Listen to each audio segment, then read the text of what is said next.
Bienvenue sur ma chaîne YouTube, je suis Henri Luc. Aujourd'hui, je vais faire un rôti de dinde aux clémentines et aux canneberges. Mais avant, j'aimerais vous inviter à vous abonner à ma chaîne. Even though this video is in French, you can consult the recipe in the language of your choice on my website. J'ai mis la grille au four, puis je l'ai réchauffé à 350 degrés Fahrenheit ou 180 Celsius. J'ai aussi sorti le rôti 30 minutes avant de commencer la cuisson. Si, comme moi, vous avez un injecteur, vous pouvez injecter ici et là à l'intérieur d'une marinade composée de 2 ou 3 parts d'huile et une part de clémentine, de jus de clémentine ou de vinaigre. Dans mon cas, j'ai pris de l'huile de sésame et j'ai pris du vinaigre de cidre.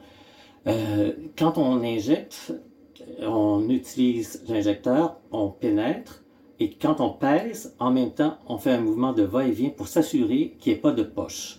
Alors, c'est parti! Le beurre commence à pétiller. Alors, vous voyez, sur mon rôti, il y a plein de petits trous, c'est ça, les trous d'injection.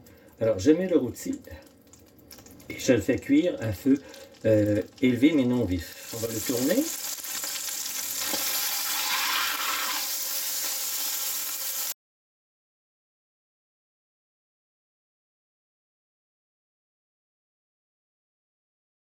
On va faire cuire ces 3 oignons ou 6 échalotes françaises et une branche de céleri. Il commence à peine à prendre la couleur, donc on va ajouter 3 carottes et un demi-navet. Alors, ça a commencé à changer de couleur.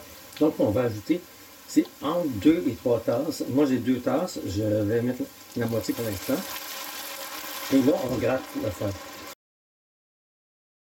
On ne veut pas trop en mettre parce qu'on ne veut pas que le rôti bout dans le jus. Donc, il faut juste recouvrir les légumes. Donc, j'en ai assez pour l'instant. On va ajouter des morceaux de clémentine et des canneberges. Les canneberges vont absorber une partie du jus. On voit qu'il y a pratiquement plus de jus, donc on va rajouter. Donc là, il y a assez de jus pour l'instant. Donc on va remettre notre rôti.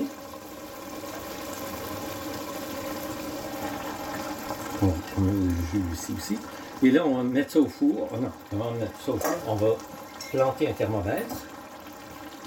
Personnellement, et je trouve qu'il faut le planter ici. Donc, on va avoir la température. Il faut que ça soit 165 ou Fahrenheit ou 74 Celsius. Alors, je mets au four. Ça fait 30 minutes. On voit qu'il ne reste plus beaucoup de jus, fait qu'on va en rajouter. Et on va mettre des pommes de terre. J'ai 3 ou 4 pommes de terre. On les plante dans le jus. Il faut vraiment qu'elles soient dans le jus.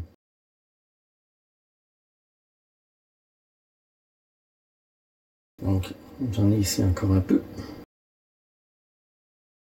Ce n'est pas dans la recette, mais j'ai des poivrons. Alors, des petits poivrons sucrés. On le remet au four.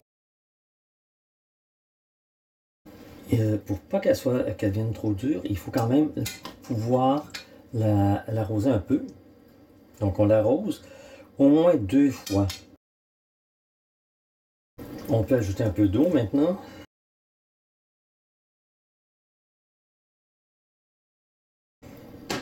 Alors, on la remet au four. Alors, on arrose une deuxième fois.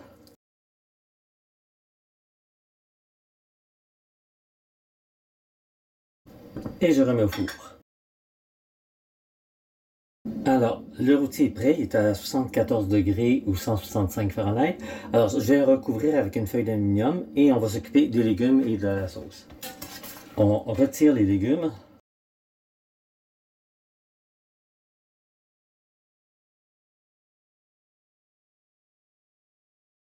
Donc, si la sauce n'est pas assez épaisse, là, la mienne est assez épaisse. On voit très bien qu'elle est épaisse. Donc, et si elle n'est pas assez épaisse, on la fait cuire un peu plus longtemps. Alors moi, je vais transférer la sauce dans un saucis et les légumes autour de...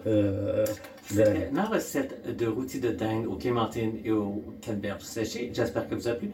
Je vous invite personnellement à l'essayer. Vous ne serez pas déçus. L'essayer, c'est l'adopter. Si vous avez aimé cette vidéo, vous pouvez cliquer sur le pouce levé. N'hésitez pas à me laisser un commentaire. N'hésitez pas à vous abonner à ma chaîne. Au plaisir de vous revoir bientôt pour une nouvelle vidéo.